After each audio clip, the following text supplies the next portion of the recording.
शेतकरी बांधवांनो, ज्या ठिकाणी रोप पद्धतीने लागवड झालेली आहे त्या ठिकाणी सुद्धा आपण निरीक्षणं घ्यावे. जसं आता हा प्लॉट आहे, संपूर्ण प्लॉट आम्ही पाहिला, कुठंही प्रॉब्लेम नाही आहे. फक्त एक ठिकाणी एक बेड फक्त हे आम्हाला अशा पद्धतीचं हे गवताळवाढीचं जे आहे ते निदर्शनास आलेलं.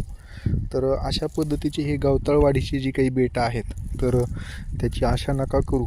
त्याला लगेच जे आहे ते म्हणजे आपल्याला कधी कधी गैरसमज असा असतो की नर्सरीतून बेन आणलं आहे आणि मग त्याच्यात काही अशा प्रकारचा प्रॉब्लेम नसतो. तर असं काही नाही आहे. इवन प्रमाणित ह्याच्यामध्ये पण आम्हाला मूलभूत बेनंसुद्धा आणलेलं, तर त्या मूलभूत बेण्यामध्ये सुद्धा आम्हाला गवताळवाढ चाबुक्कानी काही ठिकाणी निदर्शनास आलेली आहे.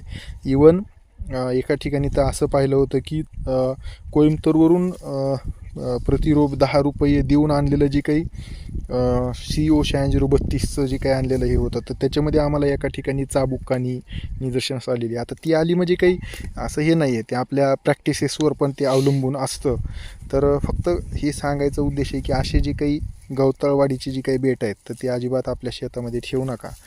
दिसताच क्षणी जसं आता ह्या शेतकरी महोदयांनी ते काढून टाकलं, तशा पद्धतीने जे आहे ते आपण असे बेट जे आहे ते काढून टाका. कारण की ह्याला कुठल्याही प्रकारचा ऊस आपल्याला हे होणार नाही.